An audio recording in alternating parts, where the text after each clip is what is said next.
रांची ते दिल्लीच्या दिशेने निघालेल्या एअर अँब्युलन्सचा सोमवारी सायंकाळी 7:30च्या सुमारास चतरा जिल्ह्यातील सिमरिया जंगलात भीषण अपघात झाला।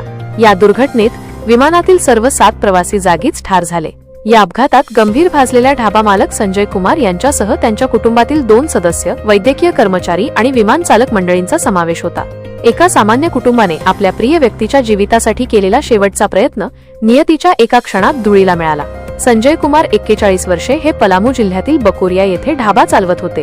त्यांचा व्यवसाय छोटासा असला तरी त्यांच्या ढाब्यातून रोज शेकडो प्रवासी आणि स्थानिक नागरिक जेवण घेत होते। 4 दिवसांपूर्वी त्यांच्या ढाब्यात विजेच्या शॉर्ट सर्किटमुळे भीषण आग लागली। या आगीत संजय यांना इलेक्ट्रिक बर्न झाले आणि त्यांचे शरीर 65% भाजले गेले। त्यावेळी त्यांची अवस्था अत्यंत गंभीर होती।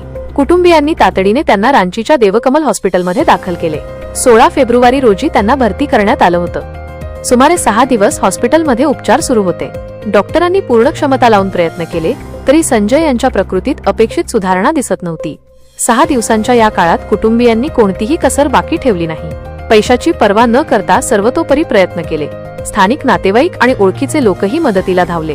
शेवटी डॉक्टरांनी सल्ला दिला की दिल्लीतील उच्चस्तरीय रुग्णालयात उपचार घेतल्यास संजय यांचे प्राण वाचण्याची शक्यता आहे। यावर कुटुंबाने मोठा निर्णय घेतला। ढाबा चालवून कुटुंबाचा उदरनिर्वाह करणाऱ्या संजय यांचा जीव वाचवण्यासाठी एअर अँब्युलन्सची व्यवस्था करण्यात आली। या उड्डाणासाठी कुटुंबाने आर्थिक भारही सहन केला। एअर अँब्युलन्स बुक झाल्यावर कुटुंबात पुन्हा एकदा आशेची किरण चमकली। दिल्लीत जाऊन चांगल्या उपचाराने संजय यांची प्रकृती सुधारेल अशी सर्वांना खात्री वाटत होती। संजय यांना विमानात हलवण्यात आले। त्यांच्यासोबत पत्नी अर्चना देवी 35 वर्षे, भाचा ध्रुव कुमार 17 वर्षे, डॉक्टर विकास कुमार गुप्ता, पॅरामेडिक कर्मचारी सचिन कुमार मिश्रा, पायलट विवेक विकास भगत आणि सह पायलट सौराज दीप सिंग हे सर्वजण विमानात बसले। प्रत्येकाच्या डोळ्यात आशा होती, मनात प्रार्थना होती। ज्या उड्डाणातून नवजीवनाची सुरुवात होणार होती, मात्र तेच उड्डाण शेवटचे ठरले। सोमवारी संध्याकाळी 7:07 विमानाने रांची विमानतळावरून उड्डाण केले। दिल्लीला रात्री 10 वाजेपर्यंत पोहोचण्याचे नियोजन होते, मात्र उड्डाण झाल्यानंतर अवघ्या अर्ध्या तासातच विमानाचा संपर्क तुटला। विमानाने वाराणसी ATCशी संपर्क साधला नाही आणि लखनौ ATCशीही जोडले जाऊ शकले नाही। शेवटचा संपर्क कोलकाता एअर ट्रॅफिक कंट्रोलशी झाला होता। त्यावेळी खराब हवामानामुळे मार्ग बदलण्याची परवानगी मागितली गेली होती। काही वेळ संपर्क राहिला, पण अचानक तो तुटला।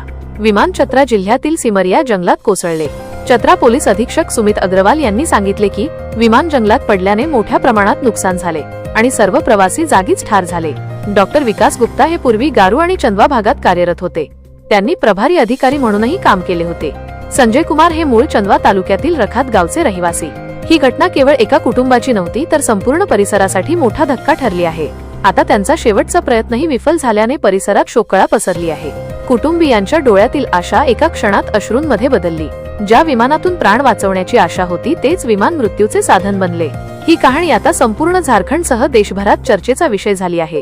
दुर्घटनेनंतर कुटुंबियांनी अनेक प्रश्न उपस्थित केले आहेत। जेव्हा हवामान खराब होते तेव्हा एअर अँब्युलन्सला उड्डाणाची परवानगी कशी मिळाली? सुरक्षा मानकांचे पालन झाले का? असे त्यांचे म्हणणे आहे। त्यांनी उच्चस्तरीय चौकशीची मागणी केली आहे।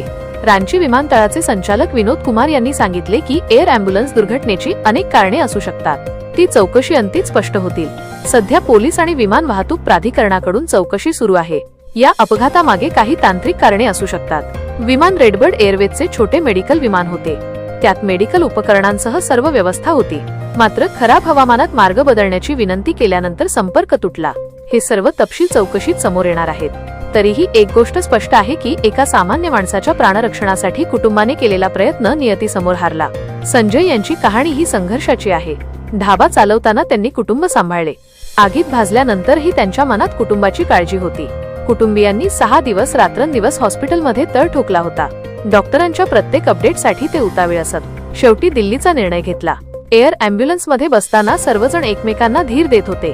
सर्व काही ठीक होईल असे शब्द वारंवार ऐकू येत होते, मात्र नियतीने वेगळेच लिहिले होते। ही दुर्घटना झारखंडच्या ग्रामीण भागातील लोकांसाठी एक मोठा धक्का आहे। अनेक कुटुंबे अशा दुर्घटनांमुळे प्रभावित होतात। एअर अँब्युलन्स सारख्या सुविधा महाग असतात, तरीही गरजेच्या वेळी कुटुंबे त्याचा वापर करतात। या घटनेनंतर अशा उड्डाणांसाठी अधिक कडक सुरक्षा नियम आणि हवामान तपासणी आवश्यक आहे, असे मत व्यक्त होत आहे। संजय यांचे गाव चंदवा आणि परिसरात शोक व्यक्त होत आहे। लोक एकमेकांना भेटून संजय यांच्या चांगल्या आठवणी सांगत आहेत। त्यांचा ढाबा आता बंद आहे। कुटुंबीय शोकात बुडाले आहेत। अर्चना देवी यांच्या कुटुंबावर मोठा आर्थिक भार पडला आहे। ध्रुव कुमार हा तरुण होता त्याचे भविष्य अजून उज्ज्वल होते.